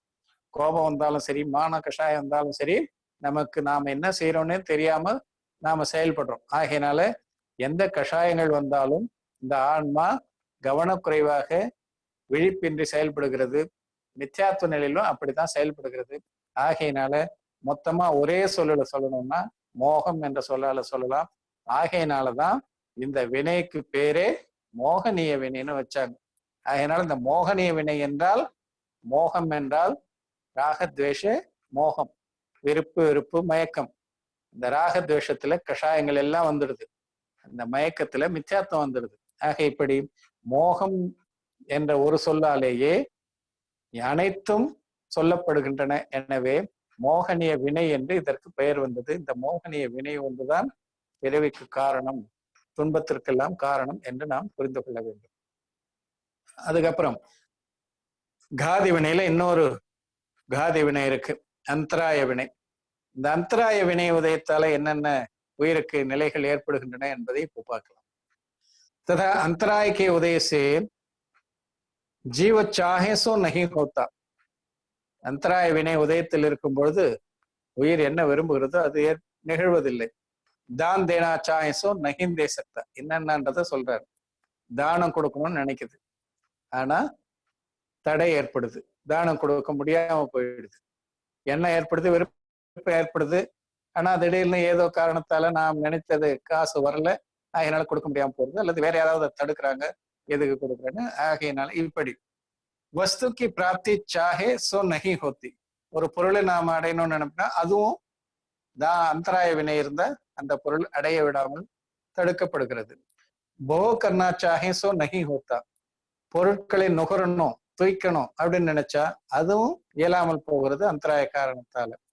அந்த பொருள் நம்ம கிட்ட இருக்கு, பொருள் நம்ம கிட்ட இருந்தாலும் அதை அனுபவிக்க முடியாமல் போகுது. அதுக்கு எத்தனையோ காரணம் சொல்லலாம். பொருள் இருக்கு ஆனா அனுபவிக்க முடியலன்னா நமக்கு சூழ்நிலை அப்படி, அனுபவிக்க முடியல. நல்ல சுவையான இது பண்ணிருக்காங்க, யாரோ வந்துட்டாங்க, வீட்டுக்கு யாரோ வந்துட்டாங்கன்ற போது நாம சாப்பிடலான்னு போறோம், அந்த நேரத்துக்கு வந்துட்டாங்க, அவங்க கொஞ்சத்துல போல. ஆகையினால என்ன பண்றது, நாம் அதை அனுபவிக்க முடியாம போயிடுது. அதே போல வீட்டுல இருக்கு, டாக்டர் சொல்லிட்டார் நீ இதெல்லாம் சாப்பிடக்கூடாது, ஸ்வீட் சாப்பிடாதன்ட்டார். வீட்டுல ஸ்வீட்லாம் செய்யறாங்க, ஆனா நாம சாப்பிட முடியாது. இப்படியெல்லாம் தடை ஏற்படுவது, அதுக்கு பேர் தான் போகாந்தராயம். அதே போல உபபோகாந்தராயம். உபபோகம், ஒரு பொருளை மீண்டும் மீண்டும் நுகர்வதற்கு பேர் உபபோகம். ஒரு பொருளை ஒரே தடவை உபபோகம், அதெல்லாம் உங்களுக்கு தெரியும். ஆகையினால இப்படி வீடு முதலானவை உபபோக பொருட்கள், உணவு முதலானவை போக பொருட்கள். அப்படி அந்த அடிப்படையில அதுவும் தடைப்பட்டு போறது. இப்படி எல்லாம் இப்போ நாம வெளியில இருந்து வரோம், வீடு பூட்டி இருக்கு, நம்ம வீடு தான், ஆனா நாம வர லேட் ஆகிட்டு வீட்டுல இருக்கிறவங்க பூட்டி சாவி எடுத்துன்னு போயிட்டாங்க, என்ன பண்றது? இப்படி எல்லாமும் தடைகள் ஏற்படுவது அந்தராய வினையின் காரணமாகத்தான். கோவிலுக்கு போறோம், அங்கேயும் அந்த மாதிரி தடை ஏற்படுது அப்படின்னாலும் இப்படி எல்லாம் अपनी ज्ञानादि शक्ति को प्रकट करना चाहे सो प्रकट नहीं हो सकती. அதே போல அறிவாற்றலை நாம் பெருக்கிக் கொள்ளணும்னு நினைக்கிறோம். ஆனால் அதற்கும் தடை ஏற்படுறது. தடை ஏற்பட்டு அதுக்கு உண்டான வாய்ப்பு இல்லாம போறது. இப்படி எல்லாம் ஏற்படுவதற்கு காரணம் அந்தராய வினை. ஆக தானாந்தராயம், லாபாந்தராயம், போகாந்தராயம், உபபோகாந்தராயம், வீரியாந்தராயம் என்று சொல்லக்கூடிய இந்த வீரியாந்தராயத்துல அறிவாற்றல், நமக்கு வேற என்ன வீரியம் இருக்கு? உடல் சார்ந்த வீரியத்தை பத்தி எல்லாம் இங்க கிடையாது. ஆக அறிவாற்றல் குன்றி போவது அல்லது அது அறிவாற்றலை பெருக்கிக் கொள்ள இல்லாமல் போவது, இப்படியெல்லாம் இதற்கெல்லாம் தடையூறு இடைஞ்சலை ஏற்படுத்துவது, தடையாக இருப்பது अंतराय विनय ஆகும். इस प्रकार अंतराय के उदय से जो चाहता है सो नहीं होता. இப்படி अंतराय विनय உதயத்தின் காரணமாக இந்த தானம், லாபம், போகம், உபபோகம், வீரியம் என்று சொல்லக்கூடிய இந்த நிகழ்வுகள் நிகழமாட்டது, அது கிடைக்காமல் போய்விடுகிறது. तथा उसी के क्षयोपम से किंचित मात्र चाहा हुआ भी होता है. இந்த अंतराय வினையினுடைய क्षयोपम காரணமாக ஏதோ ஓரளவுக்கு இதெல்லாம் நமக்கு கிடைக்கிறதை தவிர முழுமையாக கிடைப்பது கிடையாது. சாஹத்தோ பௌத்த, விருப்பம் என்னவோ நிறைய இந்த உயிருக்கு உண்டு. எவ்வளவு விருப்பம், அளவுக்கு அடங்காத அளவுக்கு விருப்பம் இருக்கு. பரந்து கிஞ்சித் மாத்திர தான் தே சக்தா है, ஆனால் கொஞ்சம் தான் தானம் செய்ய முடியும். லாப होता है, ஞானாதிக் சக்தி பிரகட் होती है. அதே போலதான் கொஞ்சம் தான் லாபம் கிடைக்குது. எவ்வளவுதான் கஷ்டப்பட்டாலும் நம்முடைய நாம எது தொழில் செய்யறோம்னா அந்த தொழில ரொம்ப லாபம் கிடைக்கிறது இல்லை, அல்லது எதுல நாம எந்த மாதிரி பணி செய்யறோமோ அந்த பணியில நாம எதிர்பார்த்த அளவுக்கு நமக்கு லாபம் கிடைக்கிறது இல்லை, ப்ரமோஷன் கிடைக்கிறது இல்லை. இப்படி எல்லாம் ஞானாதி சக்தி பிரகட்டோத்தி. அதே போல ரொம்ப குறைந்த அளவுக்கு தான் உயிர் முதலான அறிவு முதலான ஆற்றல்கள் எல்லாம் வெளிப்படுகிறது. வஹாம்பி அநேக் பாஹ்ய காரண் சாஹி. இதற்கும் புறம் சார்ந்த பல காரணங்களும் நமக்கு துணையாக இருந்தால்தான் எதுவும் செய்ய முடியும். ஆக தானம் கொடுக்கணும்னா வாங்குறவங்க யாராவது இருக்கணும். இப்படி எல்லாம் புறம் சார்ந்த பொருட்களும் இதற்கு துணையாக இருந்தாதான், வெறும் க்ஷயோசம் மட்டுமே காரணமாக அமையாது. அதற்கு இப்படிப்பட்ட காரணமும் தேவை என்பது சொல்றாரு. इस प्रकार घाती कर्मों के उदय से जीव की अवस्था होती है. இப்படி காதி வினையின் காரணமாக, காதி வினை உதயத்தின் காரணமாக உயிர்களுக்கு பல்வேறு நிலைகள் ஏற்படுகின்றன. அடுத்து வேதனீய கர்மோதய ஜன்ய அவஸ்தா. வேதனீய வினை. இந்த வேதனீய வினையில ரெண்டு பிரிவு, சாத்தா வேதனையும் அசாத்தா வேதனையும். சாத்தா வேதனையத்தால நன்மைகள் ஏற்படுகின்றன, புலன் சார்ந்த நன்மைகள் ஏற்படுகின்றன. நன்மைன்னா ஆன்மா நன்மைன்னு சொல்ல முடியாது, புலன் சார்ந்த நன்மைகள் ஏற்படுகின்றன. அசாத்த வேதனை உதயம் இருந்த புலன் சார்ந்த தீமைகள் ஏற்படுகின்றன. ஆக இந்த வேதனீய கர்மம் உதயத்தில் இருக்கும்போது எப்படிப்பட்ட நிலைகள் ஏற்படுகின்றன என்பதை இப்ப பார்க்கலாம். तथा अघातिक कर्मों में वेदनीय के उदय से शरीर में बाह्य सुख दुख के कारण उत्पन्न होते हैं. இந்த வேதனை அகாதி வினை உதயத்தால உடலில் அதே நேரத்துல புறங் சார்ந்த இன்ப துன்பங்களுக்கு காரணமான எல்லா பொருட்கள் அல்லது மற்றவைகள் நமக்கு ஏற்படுகின்றன. शरीर में आरोग्यपना, शक्तिवानपना इत्यादि तथा क्षुधा, तृषा, रोग, खेद, पीड़ा इत्यादि सुख दुख के कारण होते हैं. உடல்ல எப்படிப்பட்ட நன்மை தீமைகள் ஏற்படுகிறது என்றால், உடல் ஆரோக்கியமா இருக்கிறது, எந்த வித நோய் நொடி இல்லாம இருக்கிறது. 60 வயசு ஆயிடுச்சு, எனக்கு எந்த வித கம்ப்ளைண்ட்டும் கிடையாது அப்படின்னு சொல்லி சந்தோஷப்படுறது எதனால? சாத்தா வேதனை உதயம் இருந்தா ஒண்ணும் இல்லை, ஆரோக்கியமா இருக்கிறது. சக்திவான் பணம், நல்ல திடகாத்திரமான உடல் அமைப்பு இத்தியாதி, இதெல்லாம் சாத்தா வேதனை வினை உதயம். ததா த்ரிஷா, க்ஷுதா, பசி, தாகம், நோய், வேறு விதமான வலி, இதெல்லாம் ஏற்படுவதற்கு காரணம் அசாத்தா வேதனை. இப்படிப்பட்ட இன்பத்திற்கும் துன்பத்திற்கும் காரணமான நிலைகள் ஏற்படுவதற்கு காரணமாக இருப்பது வேதனைய வினை உதயம். பாஹ்யமே சுகாவனே ரித்து பவனாதிக், इष्ट स्त्री पुत्रादिक तथा मित्र धनादिक, असुहावने ऋतु पवनादिक, अनिष्ट स्त्री पुत्रादिक तथा शत्रु दारिद्र्य वध बंधनादिक सुख दुख के कारण होते हैं. இது உடல் சார்ந்த இன்பத் துன்பங்களை சொன்னாரு. இப்ப உடலிலிருந்து வேறுபட்ட மற்ற பொருட்களாலேயும் நமக்கு இன்பத் துன்பங்கள் ஏற்படுகின்றன.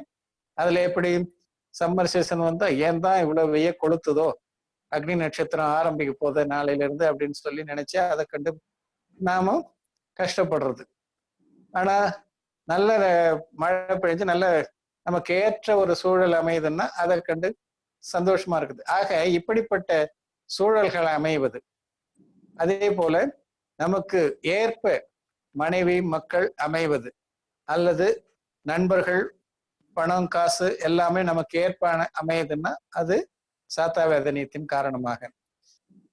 அதே போல நமக்கு ஏற்ப அமையவில்லை என்றால், நமக்கு ஏற்ப மனைவி மக்கள் அமையல, நாம் விரும்பும்படியாக எதுவும் அமையல, எதிரிகள் நிறைய நமக்கு ஏற்பட்டு விடுகிறார்கள், ஏழ்மை வருகிறது, அல்லது வதைக்கப்படுகிறோம், துன்பப்படுகிறோம், இதற்கெல்லாம் காரணம் அசாத்தாவேதனியம். இப்படி புறம் சார்ந்த புறப்பொருட்கள் வாயிலாகவும் இன்ப துன்பத்திற்கு காரணமான சூழ்நிலை நிலவுகிறது. இதெல்லாம் வேதனைய வினையினுடைய காரணத்தால் அமைகின்றன.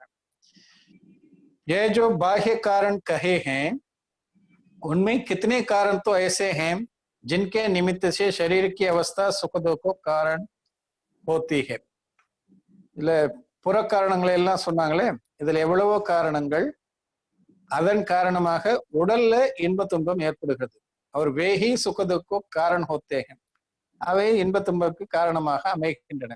और कितने कारण ऐसे हैं जो स्वयं ही सुख दुख को कारण होते हैं, ஒரு சிலது தாமே இன்ப துன்பத்திற்கு காரணமாக அமைகிறது. ऐसे कारणों का मिलना वेदनी के उदय से होता है. वहां साता वेदनी से सुख के कारण मिलते हैं और असाता वेदनी से दुख के कारण मिलते हैं. ஆக புறப்பொருட்களால இன்ப துன்பங்கள் ஏற்படுகின்றன. புறப்பொருட்களால இன்ப துன்பங்கள் ஏற்படுகின்றன, புறப்பொருட்கள் அங்க நிமித்த காரணமாகவும் அமைகின்றன. சில நேரத்துல புறப்பொருட்களே துன்பத்திற்கு காரணமாக அமைந்து விடுகிறது. ஆக இப்படி இரண்டு விதமாகவும் இருக்கும். ஆக அந்த இரண்டு விதம் எப்படின்னு கேட்டீங்கன்னாக்கா, இப்போ ஒரு பொருள் ஒருத்தருக்கு துன்பத்தை கொடுக்குது, அதே பொருள் இன்னொருத்தருக்கு இன்பத்திற்கு காரணமாக அமையுது. ஆக இப்படி புறப்பொருளால இன்ப துன்பம் ஏற்படுவது என்பது அவரவர்களுடைய சூழ்நிலைக்கு ஏற்ப அமைகிறது. ஆனா சிலது எப்பவுமே துன்பத்தை தான் கொடுக்கும். வெயில் எல்லாருக்குமே கஷ்டத்தை தான் கொடுக்குது, அது துன்பத்துக்கு காரணமாக அமைகிறது. ஆனால் சில நேரங்கள்ல சில பொருள் ஒருவருக்கு இன்பத்தையும் மற்றொருக்கு துன்பத்தையும் தருகிறது. அப்படிப்பட்ட சூழலும் அமைவதுண்டு என்பது இப்படிலாம் சொல்றார். ஆக இப்படி இரண்டு விதமான பொருட்களும் இருக்கின்றன. துன்பத்திற்கு நேர்காரணமாக இருக்கின்றன, அதே நேரத்தில் ஒரே பொருள் துன்பத்திற்கும் காரணமாக அமைகிறது, இன்பத்திற்கும் காரணமாக அமைகிறது அப்படின்னு சொல்றார். वहां ऐसा जानना कि वे कारण ही सुख दुख को उत्पन्न नहीं करते. இது முக்கியமானது. இங்க எது எப்படி புரிந்து கொள்ள வேண்டும் என்றால், இந்த காரணங்கள் சொல்லப்பட்டனவே இன்ப துன்பத்திற்கான காரணங்கள், இந்த இன்ப துன்பத்திற்கான காரணங்கள் உண்மையில் இன்ப துன்பத்தை தோற்றுவிப்பது அல்ல. ஆத்மா மோக கர்மக்கே உதயசே ஸ்வயம் சுக துக்கம் மான்தா ஹை. ஆன்மா மோகனிய வினை உதயத்தின் காரணமாக இது இன்பமானது, இது எனக்கு துன்பமானது என்று வினை உதயத்தின் காரணமாக அப்படி கருதுகிறதே தவிர பொருட்கள் இன்ப துன்பத்தை வெளியே தருவது கிடையாது. वहां वेदनीय कर्म के उदय का और मोह कर्म के उदय का ऐसा ही संबंध है. வேதனை கர்ம உதயத்தில் வரும்பொழுது மோகனிய கர்மம் உதயத்தில் இருக்கிறது. இந்த இரண்டுக்கும் இருக்கக்கூடிய தொடர்பு காரணமாக இன்ப துன்பங்கள் ஏற்படுகின்றன. जब साता वेदनी का उत्पन्न किया बाह्य कारण मिलता है तब तो सुख मान्य रूप मोह कर्म का उदय होता है. புறத்தில் சாத்தா வேதனைத்தால் தோற்றுவிக்கப்பட்ட காரண பொருட்கள் கிடைக்கும் பொழுது மோகனிய வினை உதயம் அங்க தோன்றி இது இன்பமானது, இந்த பொருட்களால் நான் இன்பத்தை அடைகிறேன் அப்படின்ற ஒரு உணர்வு தோற்றுவிக்கிறது. ஆகினால இது இன்பமா இருக்கிறது அது உணருது. और जब असाता वेदने का उत्पन्न किया हुआ बाह्य कारण मिलता है तब दुख मान्य रूप मोह कर्म का उदय होता है. அதே போல அசாத்த வேதனையை வினை உதயம் இருக்கும் பொழுது புறப்பொருட்கள் அதற்கேற்ப நமக்கு அனுகூலமாக இல்லாமல் நம்ம விருப்பத்திற்கு மாறாக அல்லது நமக்கு துன்பம் தரும் பொருளாக அமைகின்றன. அப்ப அந்த பொருட்களால் நமக்கு துன்பம் நேரிடுகிறது, நான் அதனால் வருந்துகிறேன் என்ற உணர்வு மோகனிய கர்ம உதயத்தின் காரணமாக ஏற்படுகிறது. ஆகையினால் அந்த பொருள் உண்மையிலேயே காரணம் அல்ல, பொருள் மீது ஏற்படக்கூடிய மோகம் மயக்கம் அதுதான் உண்மையிலேயே இன்ப துன்பத்துக்கு காரணம் அப்படின்னு சொல்றார். तथा यही कारण किसी को सुख का किसी को दुख का कारण होता है. இதுதான் உண்மையிலேயே ஒருவருக்கு இன்பத்தையோ அல்லது துன்பத்தையோ தருவதற்கு காரணமாக அமைகிறது. जैसे किसी को साता वेदनी का उदय होने पर मिला हुआ जैसा वस्त्र सुख का कारण होता है, वैसा ही वस्त्र किसी को असाता वेदनी का उदय होने पर मिला सो दुख का कारण होता है. பாருங்க, அவரே உதாரணம் தந்து விளக்குறார். ஒரே ஒரு ட்ரெஸ் ஒருத்தருக்கு அது ரொம்ப நல்லா இருக்கு, அதை விரும்பி அணிகிறார். ஏன்னா சாத்தா வேதனை உதயம் இருக்கிறதால அந்த துணி அவருக்கு, அந்த ஆடை, அந்த அணிகலன் அவருக்கு மிக மிக நன்றாக தோன்றுகிறது. இப்ப நகையெல்லாம் வாங்கி அணிஞ்சு கொள்றாங்க. ஒவ்வொருத்தருக்கும் ஒவ்வொரு டிசைன் பிடிச்சிருக்கு. யாருக்கு என்ன டிசைன் பிடிச்சிருக்கோ அந்த டிசைனை வாங்கி அணிந்து கொள்கிறார்கள். ஆனா மற்றவங்க பார்க்கும் பொழுது அந்த போட்டிருந்தாங்களே அது நல்லாவா இருந்தது, ஆட்டகாட்சி மாதிரி குறிக்காது. இப்படி எல்லாம் சிலருக்கு சில டிசைன் பிடிக்குது, சிலருக்கு சில டிசைன் பிடிக்கிறது இல்லை. ஒரே டிசைனே ஒருத்தருக்கு பிடிக்குது, ஒருத்தருக்கு பிடிக்கல. அதுதான் இங்க சொல்ற. அதே போல்தான் இங்க ஆடையை ஒருவர் அந்த ஆடையை போட்டுக்கொண்டு நன்றாக இருப்பதாக அவர் நினைக்கிறார். ஆனா அதே ஆடை, அதே மாதிரி, அதே டிசைன், அதே வேறொருத்தர் போடும்போது அவருக்கு அது பிடிக்கல. இளம் வயதுல போடக்கூடிய ட்ரெஸ் வயதான காலத்துல போட்டாக அசிங்கமா இருக்கு. இப்படி எல்லாமும். ஆக அதற்கு காரணம் ஆடை அல்ல, நம்முடைய விருப்பு வெறுப்பு உணர்வு, மோகனிய வினை உதயத்தால் ஏற்படக்கூடிய விருப்பு வெறுப்பு உணர்வு தான் என்பதை இந்த உदाहरण மூலமா சொல்றார். तो वैसा ही वस्त्र किसी को असाता वेदनी का उदय होने पर मिला सो दुख का कारण होता है. इसलिए बाह्य वस्तु सुख दुख का निमित्त मात्र होता है. सुख दुख होता है वह मोह के निमित्त से होता है. ஆகையினால புறப்பொருள் எல்லாம் இன்பத் துன்பத்திற்கு நிமித்த காரணமே ஒழிய அவை வலியே சென்று யாருக்கும் இன்பத்தையோ துன்பத்தையோ தருவது கிடையாது. இன்ப துன்பம் உணர்வு ஏற்படுவதற்கு காரணம் मोहनीय विनय उदयத்தின் निमित्तम என்பதை அறிய வேண்டும். निर्मोही मुनियों को अनेक रिद्धि आदि तथा परिषह आदि कारण मिलते हैं तथापि सुख दुख उत्पन्न नहीं होते. மோகம் இல்லாத, மோகத்தை வென்று இருக்கக்கூடிய முனிவர்கள் இருக்கிறார்களே, அவர்களுக்கு எவ்வளவோ ரித்திகள், ஆகாயத்தில் செல்லக்கூடிய பல்வேறு விதமான ரித்திகளை அடைந்திருந்தாலோ அல்லது பரீட்சகங்களை எல்லாம் எதிர்கொள்ளக்கூடிய சூழ்நிலை ஏற்பட்டாலோ இந்த இரண்டு நிலைகளிலுமே அவர்கள் இன்ப துன்பத்தை அடைவது கிடையாது. मोही जीव को कारण मिलने पर अथवा बिना कारण मिले भी अपने संकल्प ही से सुख दुख हुआ ही करता है. மோகத்தை அடைந்துள்ள மயக்க உணர்வில் இருக்கக்கூடிய உயிருக்கு புறக்காரணம் இருந்தாலும் சரி, புறக்காரணம் இல்லாவிட்டாலும் சரி, மனதுல கற்பனை செய்து கொண்டு ஐயோ எனக்கு இந்த நோய் வந்துட்டு இருக்கணும், சிம்டம்ஸ் சொல்றாங்க, இந்த மாதிரி நோய் வந்தா இந்த மாதிரி சிம்டம்ஸ் எல்லாம் வரணும், ஏதாவது அதுல ஒண்ணு வந்துட்டா கூட ஐயோ எனக்கு இந்த மாதிரி வந்துட்டோ என்னவோ அப்படியெல்லாம் ஃபீல் பண்ணக்கூடிய உயிர்கள் இருக்கு. ஆக வராத நோயை கூட வந்து விட்டதாக கருதி துன்பப்படுகின்ற உயிர்கள் எல்லாம் இருக்கின்றன. அதே போல கற்பனை செய்து எத்தனையோ விதத்துல துன்பம் அடைந்து கொண்டிருக்கின்றன. காரணமே இல்லாமல் கற்பனையாகவே இன்ப துன்பத்தை அடைகின்றன. அது இன்பத்துக்கும் அதே மாதிரி वही कारण मिलने पर मंद मोही को मंद सुख दुख होता है. அதே போல யாருக்கு மந்தமாக இருக்கிறதோ, வினை உதயம் மந்தமாக இருந்தால் அந்த மந்தமான விதை உதயத்துக்கு ஏற்ப மந்த கஷாயத்தை உடைய உயிர்கள் குறைந்த இன்ப துன்பத்தை அடைகின்றன. इसलिए सुख दुख का मूल बलवान कारण मोह का उदय है. ஆகையினால இன்ப துன்பத்திற்கு மூல காரணம், மிகவும் ஆற்றல் மிக்க காரணம் எது என்றால் அது மோகனிய வினைதானே தவிர சாத்தா வேதனையோ அசாத்தா வேதனையோ அப்படிப்பட்ட ஆற்றல் மிக்க வினை அல்ல. अन्य वस्तुएं हैं वे बलवान कारण नहीं है, परंतु अन्य वस्तुओं के और मोही जीव के परिणामों के निमित्त नैमित्तिकादिक मुख्यता पाई जाती है. उससे मोही जीव अन्य वस्तु ही को सुख दुख का कारण मानता है. உண்மையிலே புறப்பொருட்கள் எதுவுமே இன்ப துன்பத்திற்கு காரணம் அல்ல. புறப்பொருட்கள் மீது சார்ந்திருக்கக்கூடிய இந்த உயிரினுடைய மயக்க உணர்வு, அந்த மயக்க உணர்வின் காரணமாக அந்த பொருட்களுக்கும் இந்த உணர்வுக்கும் நிமித்த நைமித்திக சம்பந்தம் இருப்பதால் அதன் காரணமாக இன்ப துன்பங்கள் வருகின்றன. புறப்பொருட்கள் வெறும் நிமித்தமாக மட்டுமே திகழ்கின்றனவே தவிர அந்த புறப்பொருட்கள் வழியே சென்று யாருக்கும் இன்ப துன்பத்தை தருவது கிடையாது. இப்படி வேதனைய வினை உதயம் இருந்தாலும் மோகனிய வினை உதயத்தால் தான் உயிர் இன்ப துன்பத்தை அடைகிறதே தவிர மோகனிய வினை உதயம் இல்லை என்றால் இந்த உயிருக்கு இன்ப துன்பம் ஏற்படாது. இப்ப வேதனைய வினை அரகந்த நிலையில இருக்கு, ஆனா அங்க மோகனிய வினை கிடையாது. ஆகையினால அரகந்த நிலையில அவருக்கு இன்பமோ துன்பமோ வேதனை வினை சார்ந்த எதுவுமே அவருக்கு ஏற்படுறது கிடையாது.